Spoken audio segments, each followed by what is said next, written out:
Johnson. Um, Hi there, my name's Katie Johnson, and one of the reasons why I'm doing this video is really all about mistakes that I notice that people make when they're starting the new year. I mean, it's day two already, it's 2016 for those people, and everybody's looking to change something. There is a renewed sense of vision or belief or something, an enthusiasm that comes with a fresh start, that this could be a fresh start for people. So there's different things that people want to do. And I'm included within that. It's a natural break, and there are some things that I do. And also, I'm observing some mistakes that I've made personally, and I wanted to put some information out to really help people. So that's the purpose of the video today. What you're going to be learning today, three areas that I find that people make mistakes in when they're not starting the year in the way that they want to start it. One of those, number one, is no goals. Yeah, like some people are like, well, you know what, it's all going to magically happen in and of itself with no assistance from me. The law of attraction will happen because obviously I'm going to speak things into existence, and as a result of that, I don't need to perform any form of work or research or anything, or any of those achievement fundamentals that really are necessary in order to make something happen. I don't find that's true at all. And I've observed it and I've tried it, and I don't believe that to be the way. So no goals, first of all. Number two, no plan. So you've got a goal, you're going to do something. Congratulations. But many people don't put a plan together because either A, they are trying something they've never tried before, maybe changing their body. They've never transformed their body in that particular way before, or it's to earn a sum of money that they've never earned before. Those are the two most common goals that I find that people have, is to lose weight primarily, and then to make more money because of the things that those things give. So, those are some things. But many people don't set any goals, and when they do set goals, they're too vague. So, it might be lose weight. Well, how much? During what period? Is there another way in which you can win? Because sometimes you can transform your body, not lose weight, but you've lost a few dress sizes, or you've lost a few jean sizes. So there's got to be another way of doing that, and so setting effective goals, or effective goals, and then putting together a plan is also something that many people don't do. Finally, I would say, not even finally, but know why. You've got a goal, you've got a plan, but you don't know why you're doing it. You're doing it because other people do it, or you're doing it because you're supposed to do something, because it's a resolution, and someone's asked you what your resolution was. It was like, I don't want to be caught without a resolution. Oh God, lose weight, of course, yeah, and make some money as well, and transform my life, and probably travel or something. But there's nothing defined there, and they don't know why they want those things. It may not even be something that they want themselves. It's like, in their heart, that really drives them. So having an effective reason as to why is also something that can help you to keep going if challenges come, and they will come, because that's life, and life is here to test you in some ways. Other people are here to test you in other ways, and I feel that having an effective why is also that fuel that gets you through some of these challenges that can happen to you. And then finally, I would say no peers. No peers. Peers are your people, the people that surround you. Who are the people that surround you? Do they encourage you? Do they push you forward? Do they make you want to be better than you are right now? Many people want to lose weight, but their friends don't do that, or their friends are not involved in that sort of activity, or they want to earn a certain amount of money, but all of their friends earn a certain amount of money, and nobody's ever earned above that particular sum of money. So as a result, it can be difficult for them to encourage you, because they've never done it themselves, or they have no desire to do it, or for them it has a particular meaning that's not a good one. I'd have to spend more time at work, and then I'd want to spend time with my kids, and it's so much extra effort. So, but none of those things allow them to encourage you to do what you want to do, which is potentially earn more money to create more things for yourself. So those are the mistakes that I think that people make.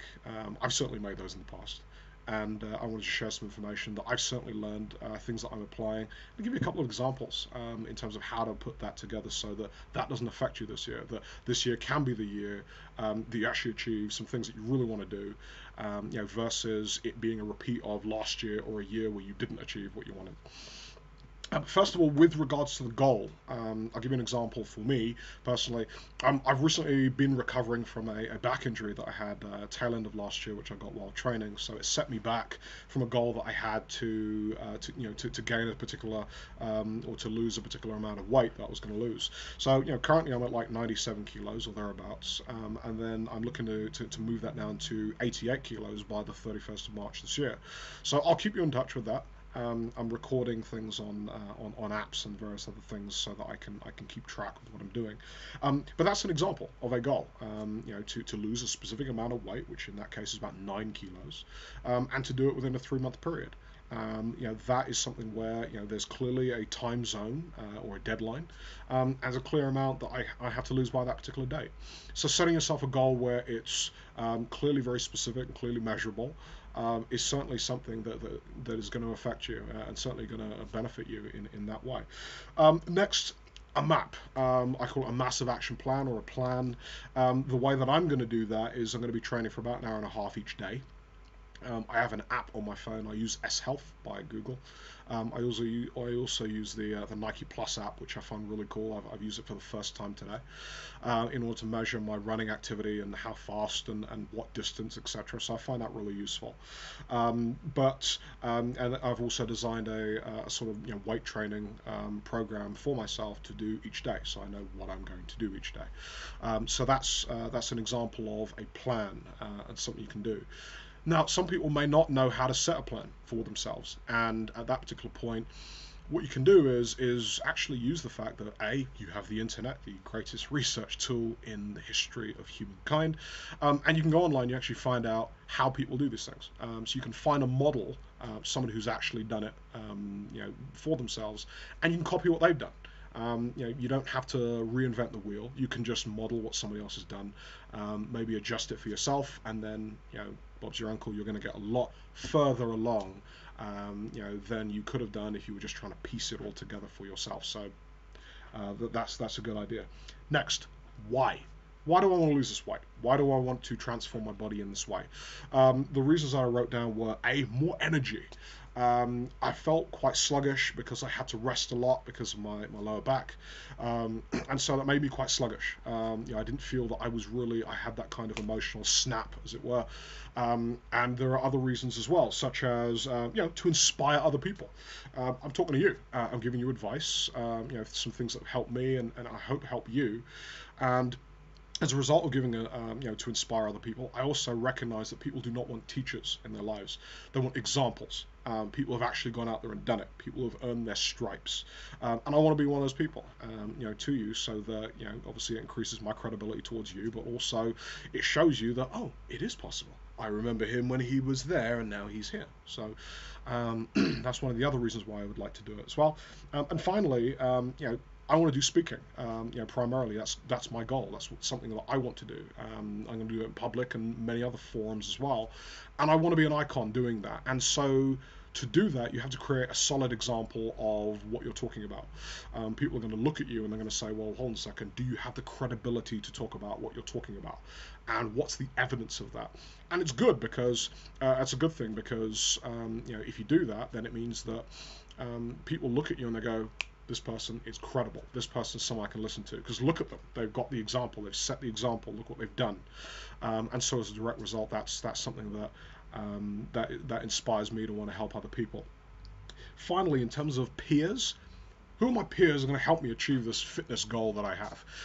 I've got quite a few friends who are who are really into fitness. A few friends who are bodybuilders. One of my cousins is a bodybuilder.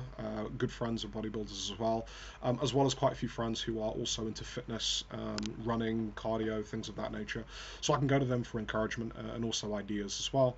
And finally, if you don't have friends who are like that, you can use certain apps on your phone.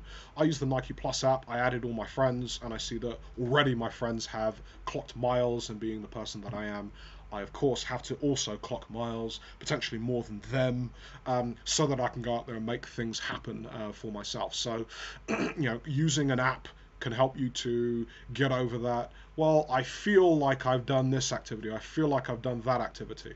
The numbers don't lie. I've got an app which tells me how many steps I do in a day. So my target is 13,000 steps in a day, which is about 6 miles, which I sneak into my day, as it were. Rather than, let's say, if I take the bus or something, then I get off a stop early, and that's a little bit of extra walking. Or if I'm walking somewhere, I can walk instead of taking a car or a taxi. So being able to integrate all of those things into my day is something that really helps me, and I hope helps you. Um, and that's about it, really. I'm going to be doing lots of other posts, with regards to this, things where ideas that come to mind, my thoughts in different areas, and strategy, and everything else in that regard.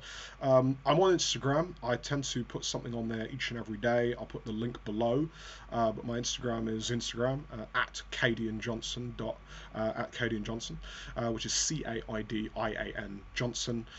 Pretty much all my pages are Cadian Johnson. I'm also on Twitter as well. If you want to follow me on there, I post daily inspiration, memes, wallpapers that you can actually use to inspire yourselves. So that's my first post, or my first video, as it were. I've never done a video like this on social media before, so I hope it was good. If you like it, please comment below. If you really like me, please subscribe, and follow me, and I'll keep posting things. And if there's certain things you want to hear about, you want to hear me talk about, break down, cover, analyze, pick apart, or review, please let me know in the comments below. I look forward to that discussion with you, and I look forward to speaking to you soon. Take care, and make 2016 your year. Thank you.